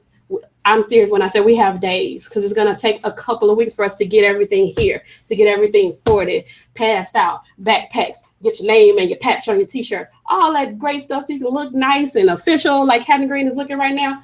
We got to get that done ASAP. So please assist us with our fundraising. Even if you don't plan on going, that's a way that you can contribute to the work that DICER is doing. So thank you again. Say that on our website again. The email address, INCERT.DICER@gmail.com. And the reason why we're asking you to ask other people to do that is because they're making an investment in you. It's easily, we could just go and just get it and just do it. But when you ask somebody else, a city councilman, a church member, or you know, a community leader, invest back in me and what I'm doing. I've been supporting you for years. I've been coming to your organization, your meetings stuff for years. I want you to help me come back and make sure you're okay. So when what you're saying is invest in me like I've invested in you. Believe in me like I believe in you. Because when I come back, I'm not coming back to talk. I'm coming back to work. And the more we talk to our people like that, the more they understand the seriousness of it. Yes, ma'am. Sister Karima would like to know, how do we start a response team in our community? The way you start a response team in your community, one person gets trained. That one person reaches out to somebody else that believes in the training and believes in this idea of DICER, of insert. Those two people go get two more. And then there were 4. And then there were 6. You'll be amazed at how many retired people from EMS, law enforcement, fire, military, ROTC, whatever, that would love to be able to give back, for real give back. We just need to go out there and reach them. There are a lot of people of us have been trained in doing everything. We just need to reach out to them. It makes no sense for us to say somebody was killed by the police. Now we demand an investigation, but we want the police to conduct the investigation. Wait, I'm gonna say it again. Somebody was killed by the police. We demand an investigation, but we get the police to do the investigation. It makes no sense at all. You know, I'm mad because the fox went in the hen house and killed a chicken. So I'm gonna hire the fox, to guard the chicken. It makes no sense. So at some point, for those of us that go and got training and do all this stuff, it's time to get back to the community so we can make sure we okay. Other communities have been doing this. It's time for us to do it too. Any other questions, comments? One other question. Yes, sir. I know you're saying like it starts here, but when we come back, so I know some of us probably won't be with the team, but I'm here and I know I probably won't be with the team, but I do want to get everything that you all are going to have. Like I said, the shirt, because it makes it official. So once we come back to the neighborhood, would that shirt be used for the neighborhood too? Yes. Okay. Yes. I want to get the whole. Yes. Yes. Yes. So when you say you probably won't be with the team, you will be with I'll the be team. with the team, but probably 10. Right. Right. See, unofficially, but officially, because if I'm there and I see it, I'm supposed to go right with it. Right. That's what I'm saying. you in train, you got all your stuff with you, something go down, you're not standing on the sideline looking. You're like, no, I'm ready to get in the fight. You know, I know how to do this. And it's like, come on, bro, trying to get in the fight, let's get it done. That's what it's about. And even if you're like, you know what, I can't rescue anybody, it make me nervous, I don't know how to do that, then you know what? Can you run a video camera? Can you record this so we can tell our own story instead of somebody else telling our story? Can you do that? You know, well, can you answer the phone? Okay, you can't do it. Can you type a letter? You can't do that? Okay, can you answer the dispatch calls? Can you work a radio? Can you pack somebody's bag? You know, can you make sure the water is cold so when everybody can play a role, even the children. Did y'all know we got a team for kids called JETS, the Junior Emergency Team. Those for kids that are in high school. Because if grandmama fall out, and what's gonna happen then? Grandmama have a stroke in the bed. The kids need to know what to do. So we got a high school team. Did you know we have an elementary school team called BEARS, Basic Emergency Assistance and Response? Because every elementary school doesn't have a nurse on their campus. Did you know that? Right. Did you know every elementary school does not have a nurse on their campus? So it would behoove you to make sure your child know how to do some basic something. Oh, I hurt myself. You know what? Hey, now let me get this clean because I don't want it to get infected, so they know what to do. Or I at least know how to pick up the call and talk to the operator and tell her this is what I need her to do at 911. Or she can call DICER and talk to somebody in here, and them babies know that one of my elders in the community coming to make sure I'm okay. This is real. No more playing. That's it. Questions, comments? I'm gonna sing y'all praises. I thank y'all for coming out here tonight. I thank those of you that got smartphones that tweeted and texted and Facebook. I thank you for that. I thank the internet family for listening and sending in their questions. I thank those of you who have downloaded ZELLO and are now part of the ERT tactical team on Tactical Network that's already there. I'm happy that we are taking this thing worldwide.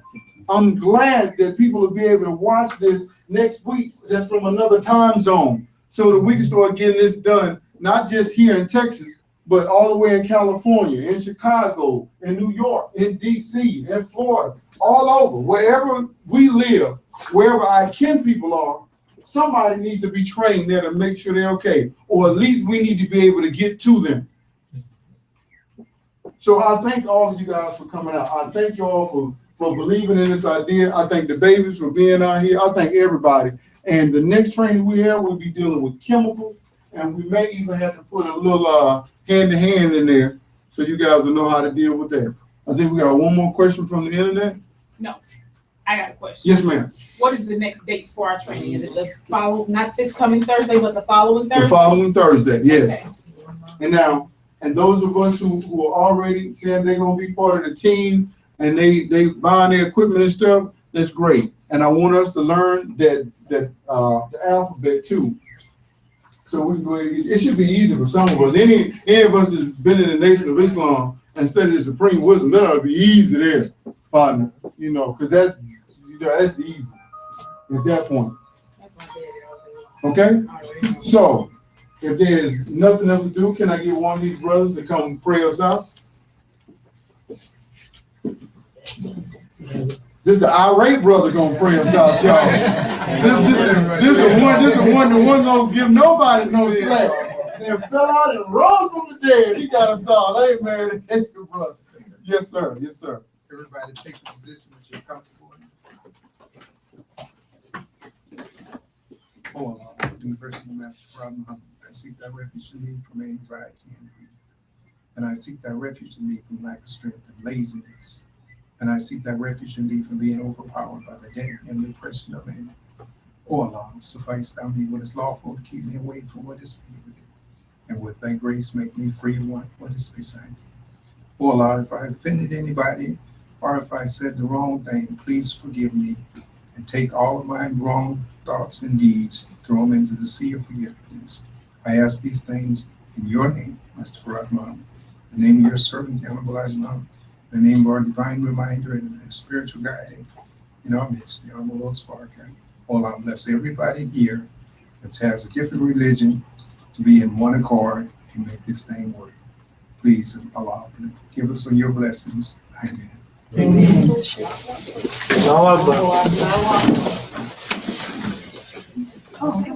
Now, anybody need a band? Just